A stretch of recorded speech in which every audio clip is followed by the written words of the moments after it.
Okay, this is all about performance anxiety. And I really would love us to be in one room together where I can ask you, what do you think performance anxiety is? But since I can't see the chat while I'm presenting, um, I don't know what you think about that. But what is performance anxiety? It's basically anything that keeps us from performing our best under pressure. Anything. So probably the three main categories that I would like to talk about today. The one that you're probably thinking the most of is the fight or flight response, which I think, for me at least, can be intense and debilitating. I don't know about any of you, but then there's also self-talk. That's the second thing that we're going to talk about, that can also damage how you perform. And then there are preparation mistakes that I want to talk about, things that happen with the training of our body and our mind that are not helpful. First up, we have the fight or flight response. What is it? The fight or flight response is the body's reaction to a perceived threat. So basically, it's an unconscious thing that happens. So it has to happen quickly. So it's not something like, well, I think I will get nervous right now.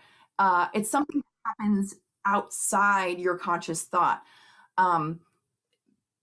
I can get really technical, but I'm going to go pretty fast through this. But basically, when you see danger, so like if you're this person and you see possibly something like this coming right at you, it's going to take a bite out of you or something, the amygdala in your brain sends a distress signal to your hypothalamus, also in your brain.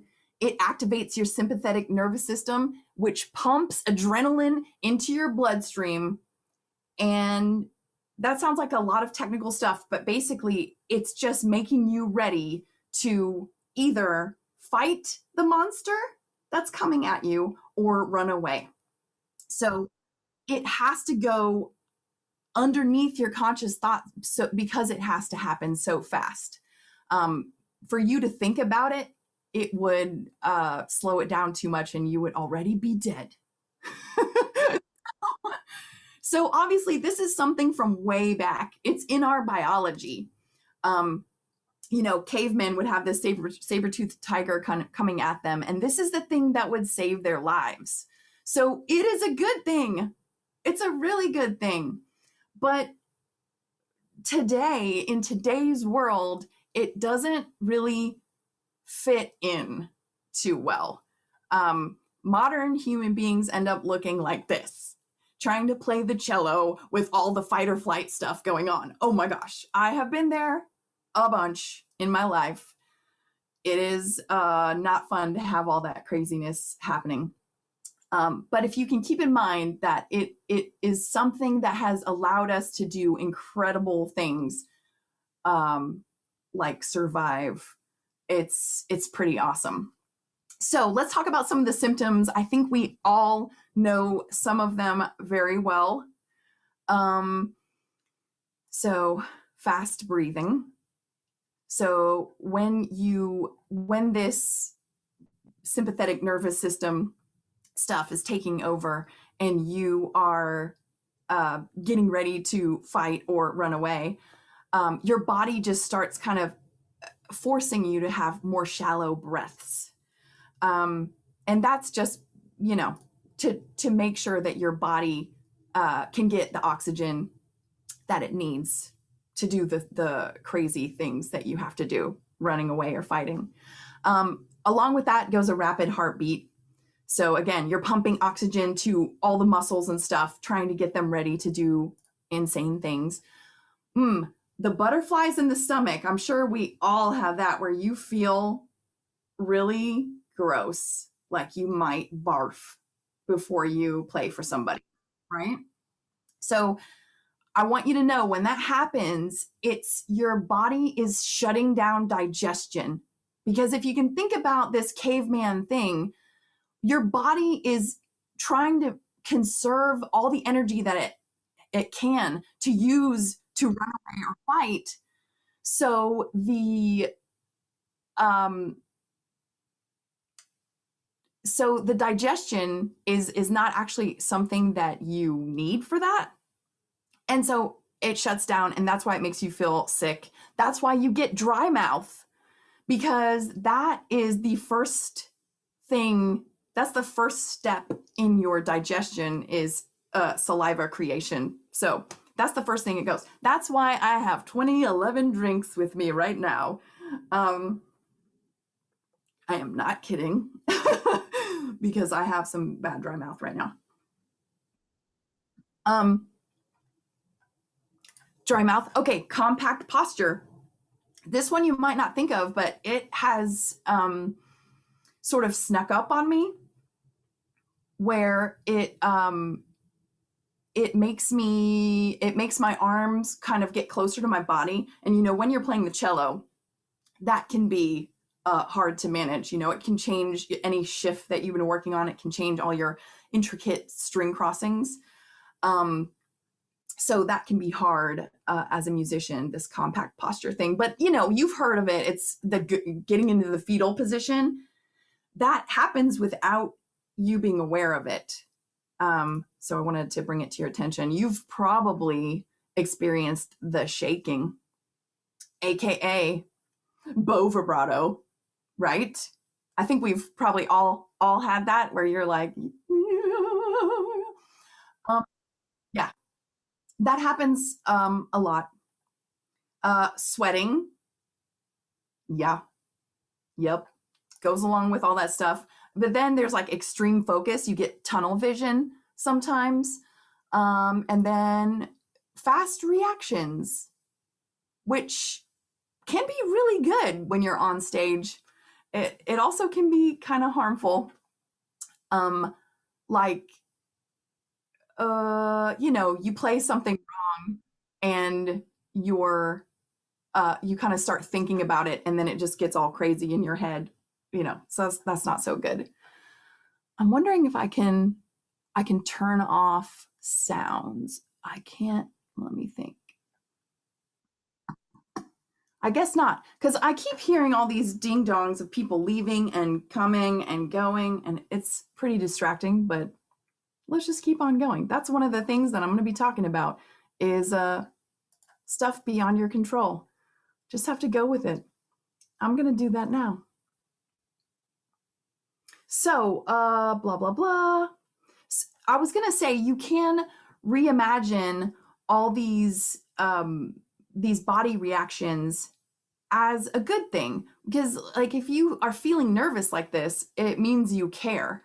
And that's not bad. If you didn't care as a musician, I would say that's a problem.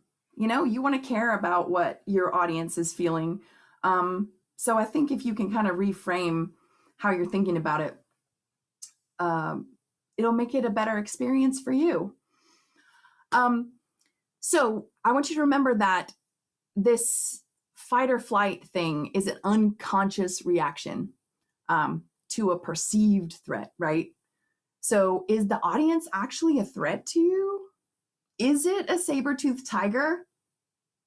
No, I mean, not in most cases, I think.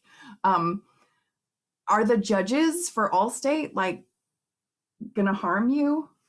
No. So I want to talk about some ways to make this less debilitating for you. But one of the main things that you can do is thinking differently about your situation. Also, I want to make it clear that the fight or flight symptoms that we went through, although it's different for different people, like not everybody feels everything on that list. Everybody feels something from that list. If someone tells you that they do not have any fight or flight response or any kind of nervous feeling when they go on stage, that is not true.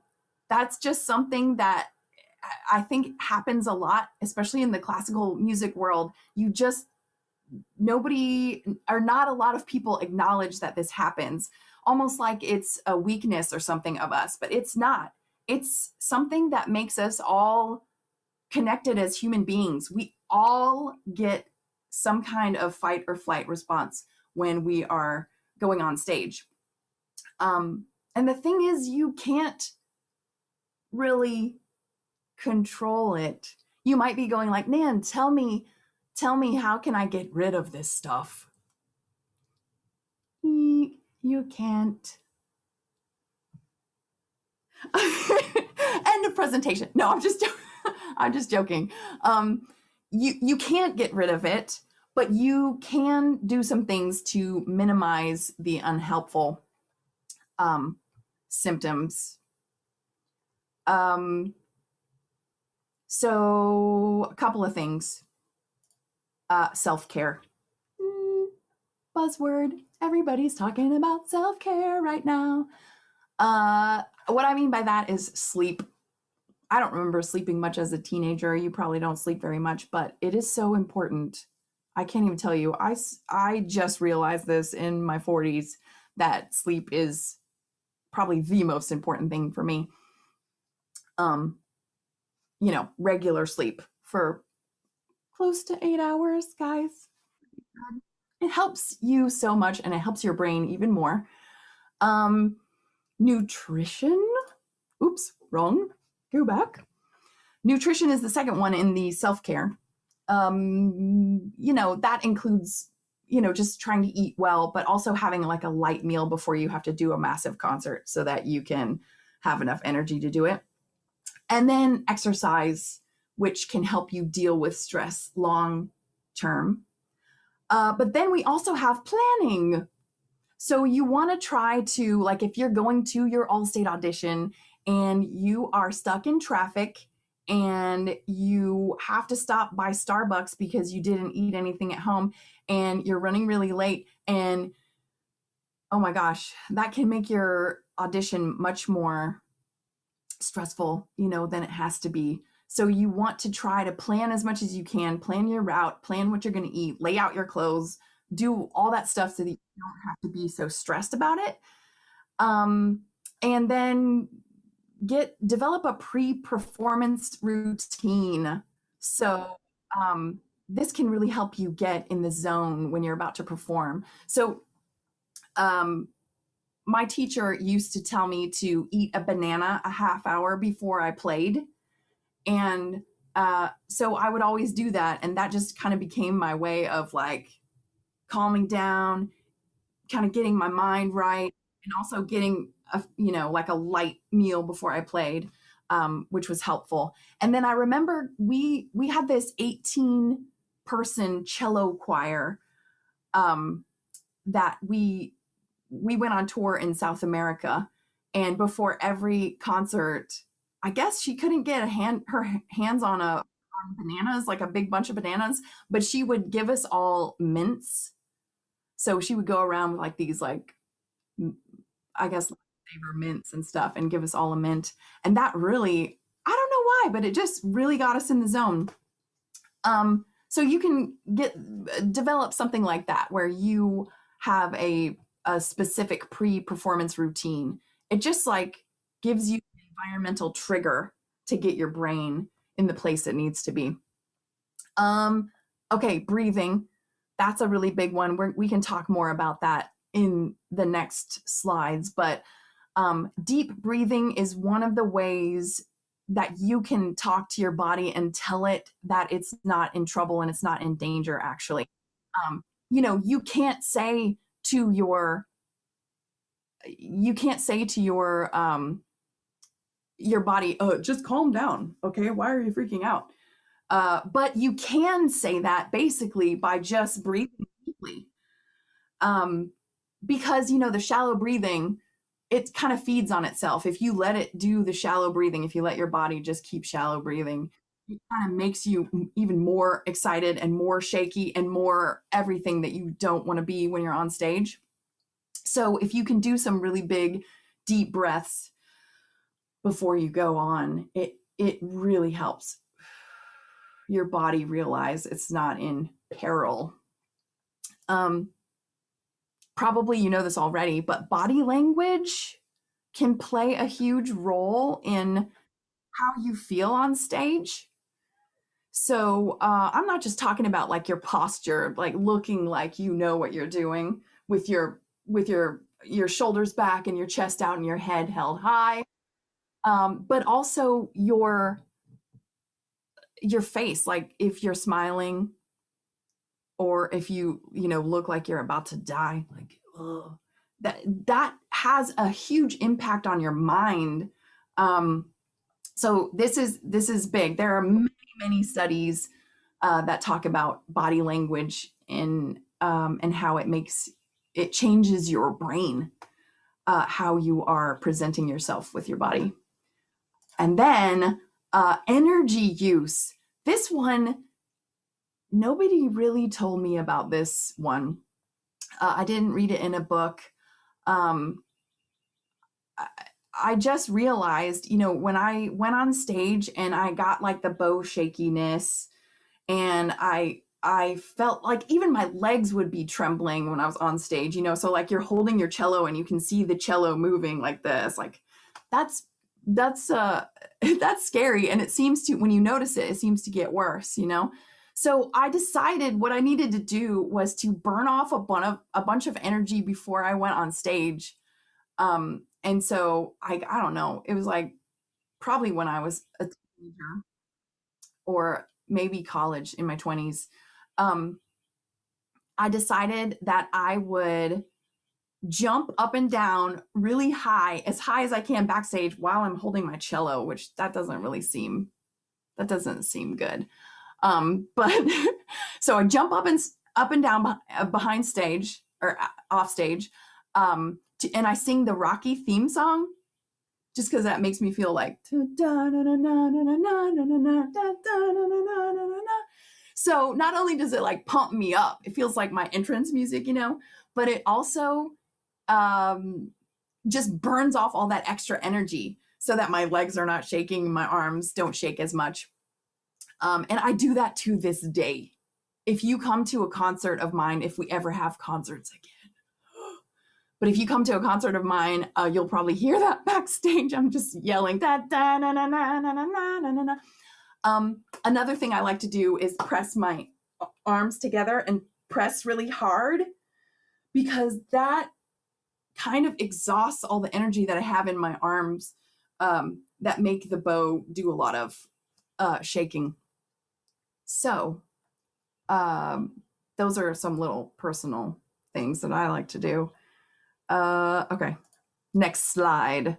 All right, now, besides all this fight or flight response stuff that we've been talking about, the second part of this that I want to discuss has to do with one of our biggest frenemies, our mind.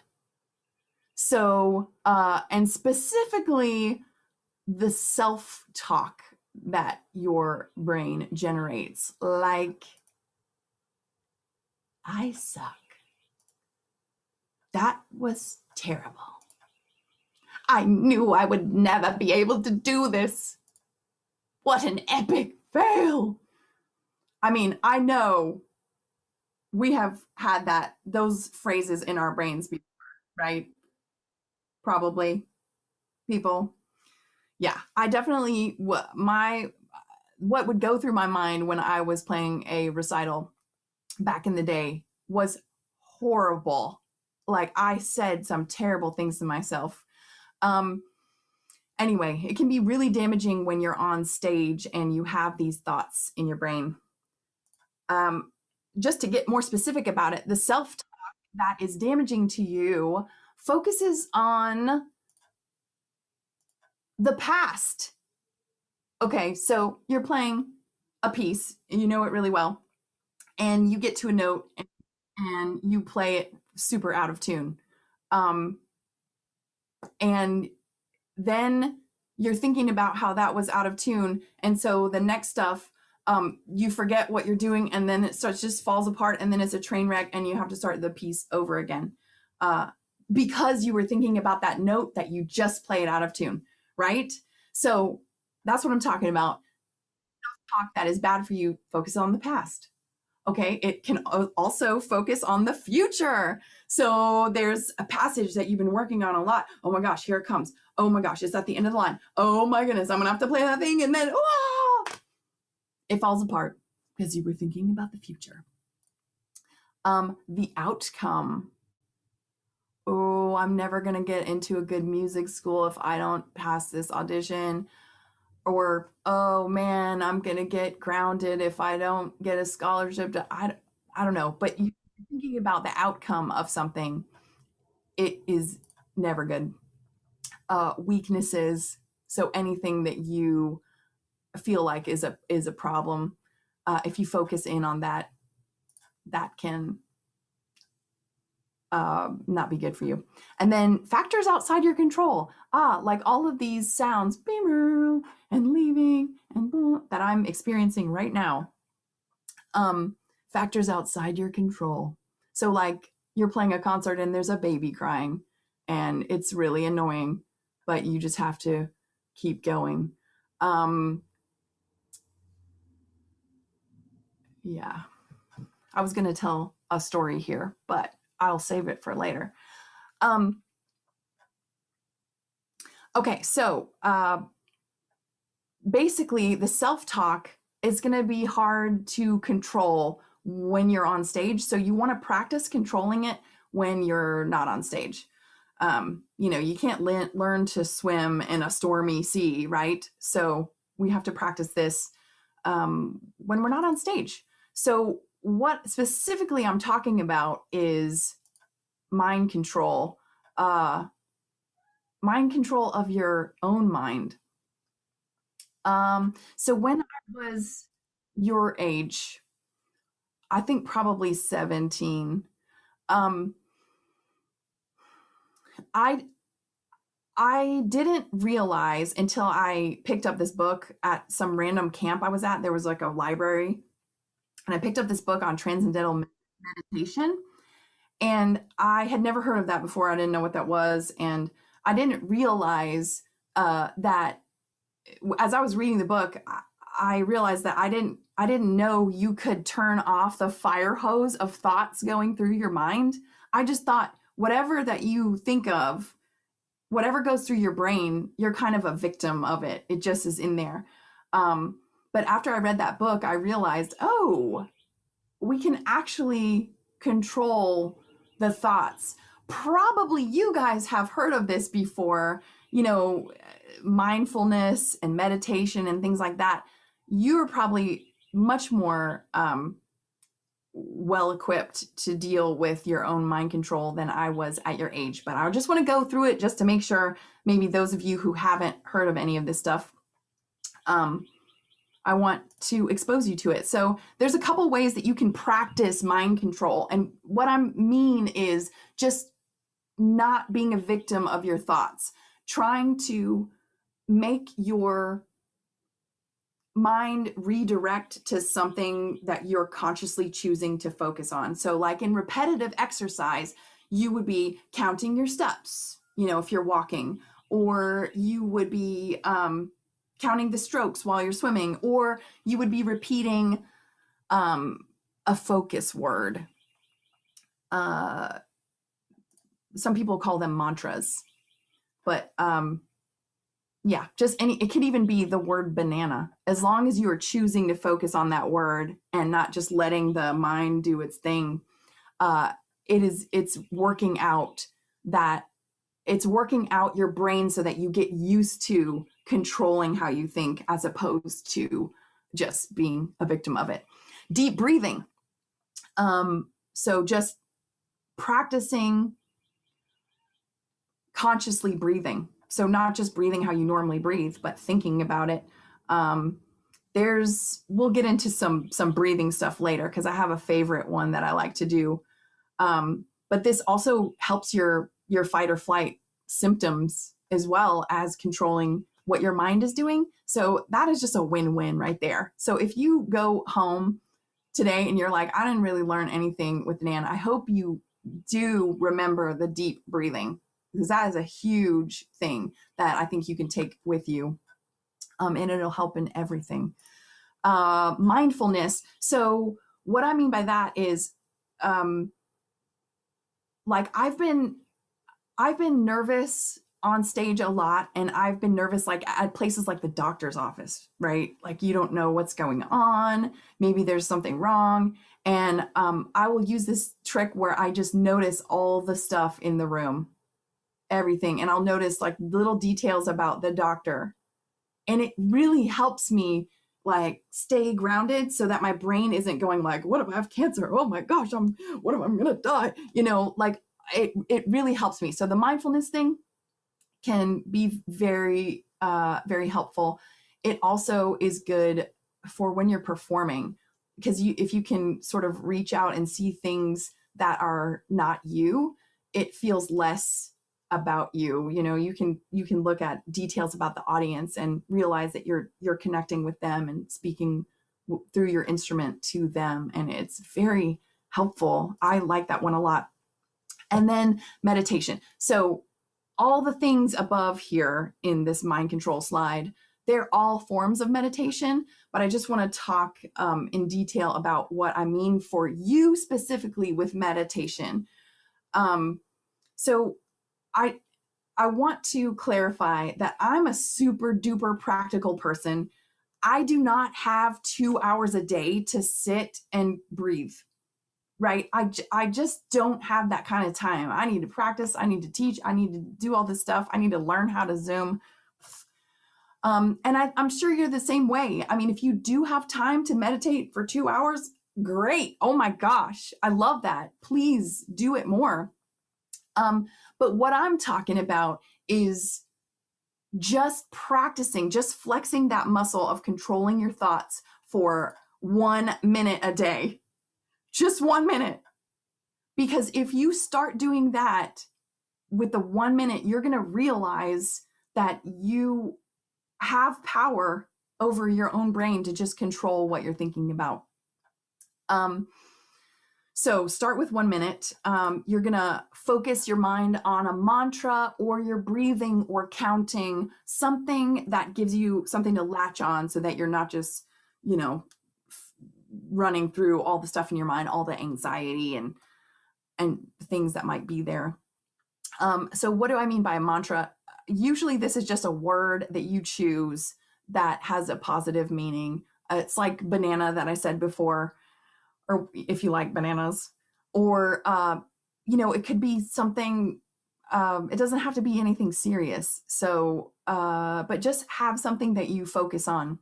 But of course, my favorite thing to focus on is my breathing. You're just going to want to refocus your attention when it wanders, when you start thinking about, what am I going to have for dinner tonight? Pizza with pineapple on it. You start thinking stuff like that, and you don't want to get mad about it. You just want to go, oh, wait, I'm supposed to be thinking about breathing. And yeah, no judgment. So you're not like, why are you thinking about pizza at a time like this? You're trying to think about your breathing. You just don't want to get mad at yourself. You just notice, you observe that you're thinking about what you're thinking about, and then you redirect. That's it. So I want to get to a specific thing that I really love to do. This has helped me calm down when I'm late to a gig and in traffic. And of course, I can't do anything about it, but I'm freaking out. It has helped me when I can't sleep at night because I'm anxious about something that's happening the next day, or something that happened that day. And we all have problems, right? So this thing that helped me a lot is called square breathing. I don't know if anybody has heard of that before, but it's just an easy technique where you will count the same amount of counts for every part of your breath. So for instance, the up part of the square is breathing in for, like, let's say 4 counts, and then you hold it for 4 counts, and then you breathe out for 4 counts, and then you hold that for 4 counts, and then you do it again. So you're in for 4 counts, or however many counts you want. You hold it for 4 counts. You breathe out for 4 counts. You hold that for 4 counts, and then you're in.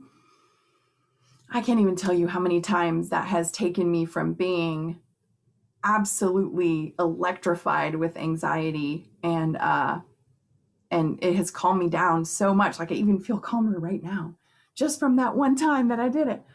So square breathing rocks. I hope you do that.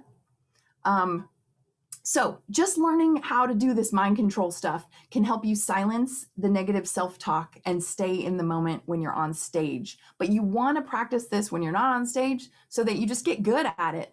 And it makes that muscle, that pathway in your brain bigger and stronger. Practice this and you can learn to kind of compartmentalize so that you can play in really adverse conditions. So another personal story, and then I need to hurry up. But there was a party that I was playing for. I was playing solo cello holiday music for 2 hours at someone's establishment. And when I got there, I saw somebody that I knew, and I laid my bow on top of my bag. And so this is my bow. When I went to hug the person that I recognized, I stepped over my bow on my bag and hugged her. And then when I came back, my legs scissored the bow in half. And at the time, my bow was worth more than my car. So I think you can imagine that was like super traumatic. But because I had learned this mind control stuff, I just got out my backup bow, which was like $300 bow. And I, whatever, it's what it is. And I just got it out, rosined it up, and played for 2 hours without crying or feeling terrible about my bow.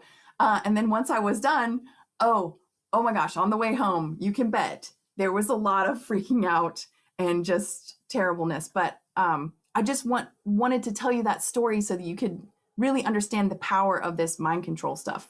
It's amazing. You can do anything in any circumstances if you get really good at this sort of mind control.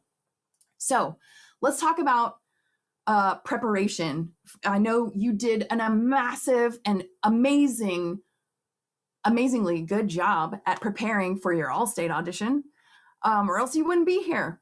But I want to talk to you about a few mistakes that people make. So has a teacher ever told you that practice makes perfect? Probably. That is absolutely wrong. Wrong. First of all, perfection doesn't exist. Second of all, yeah, it doesn't guarantee anything, but it does make you more competent. What about this one? Practice until you get it right. Oh, that's a pet peeve of mine because I used to do this, guys. Practice until you get it right. Okay, let's think about this. I know all of you do not practice like this, but in high school, that is what I did. Okay, I would go, man, I play it wrong. Oh, I play it wrong. I play it wrong. And then, oh, I got it right. I'm done. I can move on to the next thing. Guess what's going to happen when you go on stage after a practice like that? It's going to be one of these guys that comes out because it's just simply probability. You practiced it wrong 7 times and you practiced it right once, right? Woo! I have a whole video on this that I can just save the harping for that video. I'll put it in the chat so everybody can get a link to that. But anyway, it's a pet peeve of mine because I did it for probably 12 years of my cello life. I was wasting practicing like that. So going a little bit more in depth with the preparation, somebody told me one time, and this makes a lot of sense to me, that you, as a musician, we have 2 parts of us, okay? We have the teacher, like the person that's there when you're practicing. Ooh, that was out of tune. Ooh, this is, ooh, we have the teacher. And then we have the rock star. And in all my education, I learned how to be a teacher. Like I learned how to practice, right? But what we're talking about now is the part of you that you also have to cultivate, which is the part of you that is a performer, the part of you that's the rock star. So if you can think about it this way, all right, learning a piece and then playing it, so practicing a piece and then playing it for people is like building a plane yourself and then flying the plane. We spend all our time building a plane, and then when it comes to fly the plane, we don't have much education at all.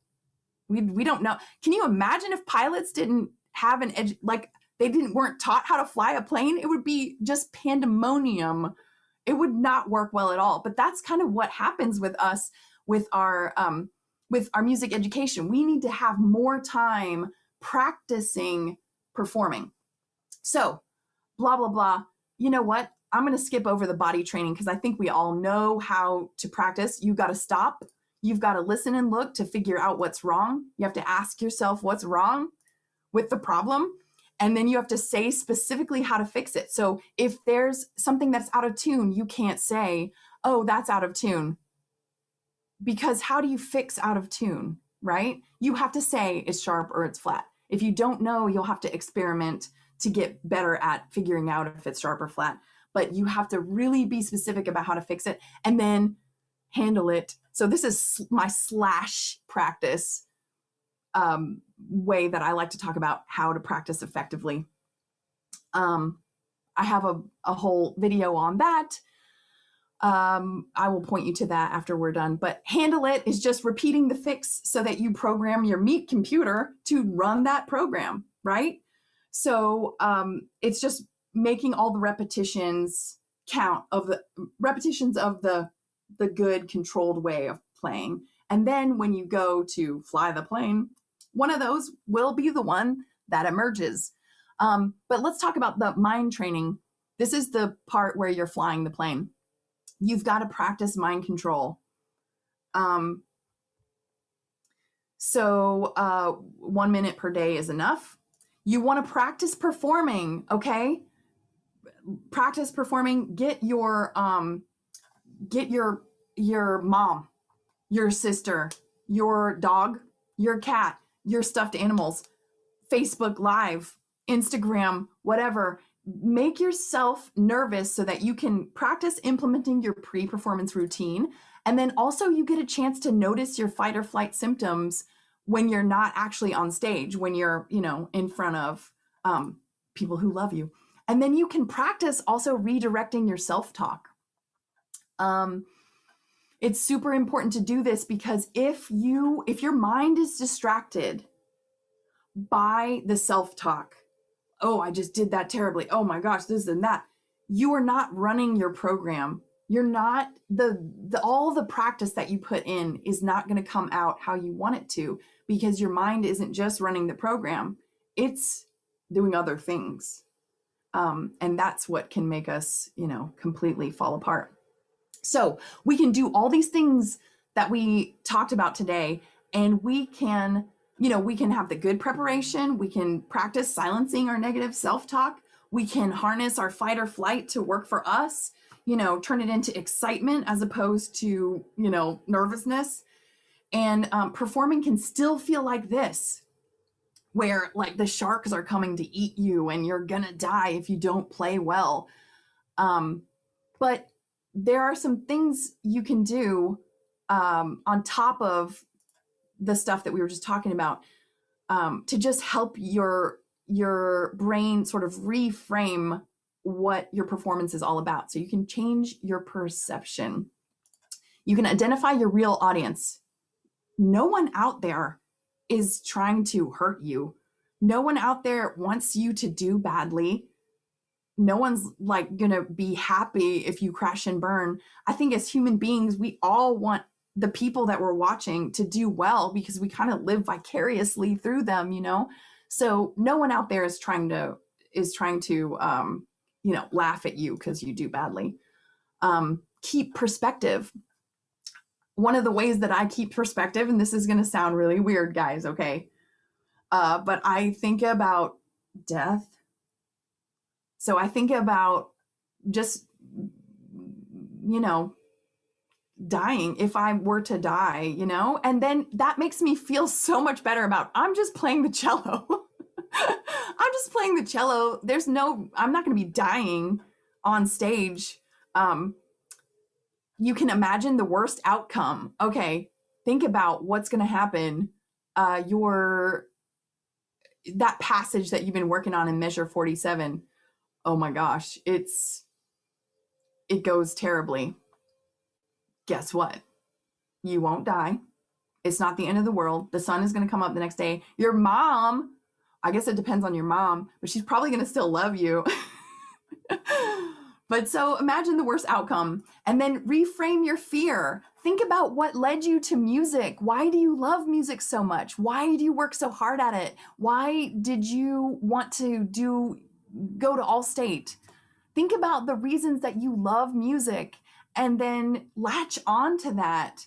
Channel your scared feeling into excitement about what you're doing.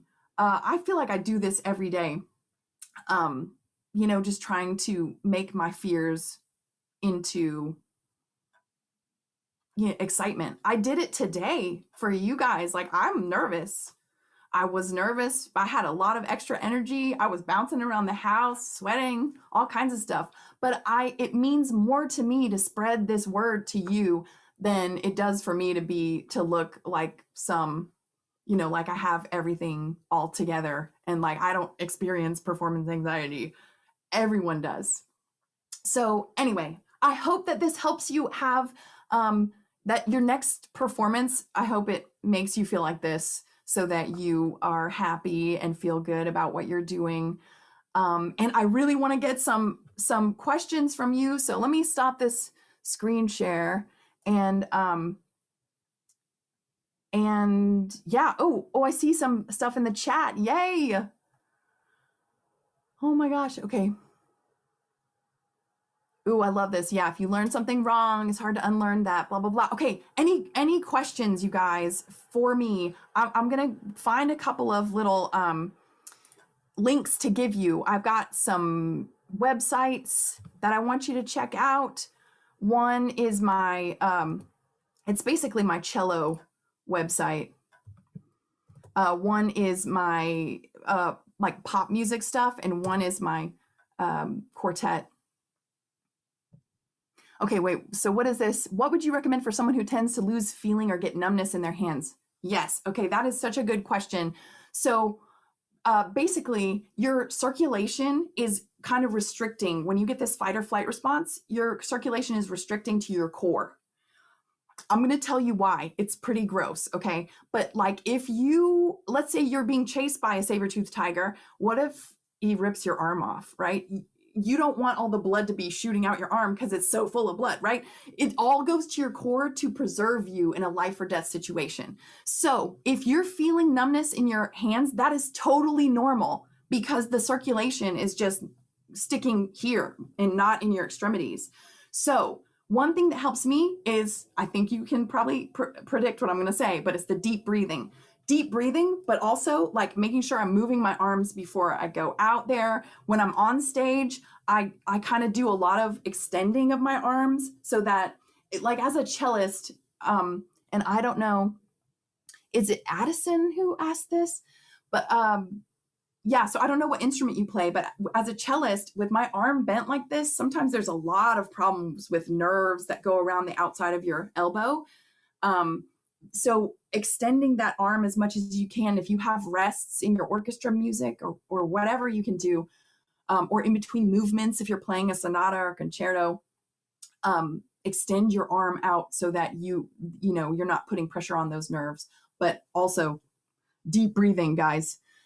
Thoughts about anxiety caused by competition and being over competitive. Man, it's so different for different people, that whole thing. Sometimes people really respond well to competition And some people really are not about competition. Me personally, I would rather work with my fellow cellists than compete against them. Um, I don't know. So being in competition doesn't really work for me. I don't like that kind of situation. But there are people who that kind of spurs them onward. So if you have thoughts about anxiety about that, really the best thing to do is to try to work on some of those mind control techniques we were talking about, where you sort of rechannel, think about something else, or think about the people that you're competing with as human beings, you know, and think about them as having problems just like you, and try to, you know, engage your empathy a little bit, and it'll probably help. And even talking to those people and engaging with them and making them your friend can help, I think. You said, do you do mashups? Any tips? Okay, mashups. Okay, my favorite thing to do is in the car, back when I drove places, listen to a song and then see what I start thinking about with it. So like I started listening to John Legend's All of Me, right? And all of a sudden I started hearing The Swan. And then I started singing The Swan over John Legend's All of Me. Oh, this happened the same way with Adele's Hello. I was just listening to that in the car, and then I was thinking of this flower duet from Lakme. It's a probably some of you know it. It's a really beautiful aria. And I just sort of sang it along with it, and I don't know, it was super fun. But I usually do stuff like that. It's usually in the car when I'm messing around with those kind of ideas. Should you still eat before a concert even if you're way too nervous to eat? Boy, I would try. What I like to do is eat my favorite thing. You know, so like, yeah, peanut butter mainly for me, peanut butter toast. But yeah, I would try to eat just a little bit if you can. Sweaty palms. Yes, sweaty palms is a big one. I have a friend who suffers from really bad sweaty palms, and she keeps a towel on her lap. I think it's usually a black towel, and she just wipes her hand every so often. She plays piano. She wipes her hands every so often, and that seems to help a lot. But yeah, the sweaty palms is, oh yes, cold sweat. It is, yeah, terrible. If it hurts your playing, then what? Yeah, I mean, that's what we're talking about, you know, because it does hurt your playing. So there's a lot of things that can do that. But you've got to just engage everything that you can. Your deep breathing, all that stuff. The blah blah blah blah. Any tips for when playing your left arm locks up trying to shift or vibrate? Oh yeah. I would definitely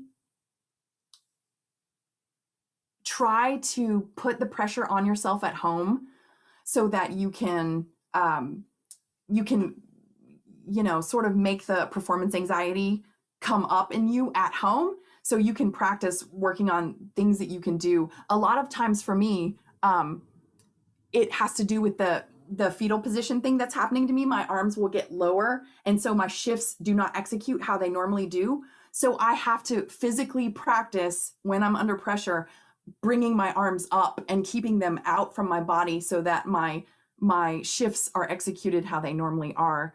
So I definitely have to do that a lot.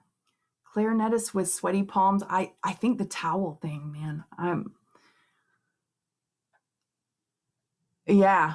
The losing dynamics and stuff. Oh yeah, this is hard. Yeah, it's probably the arm thing. If you're messing up shifts, because that has gotten me a lot in the past, where my arm just is too far down and I don't realize it.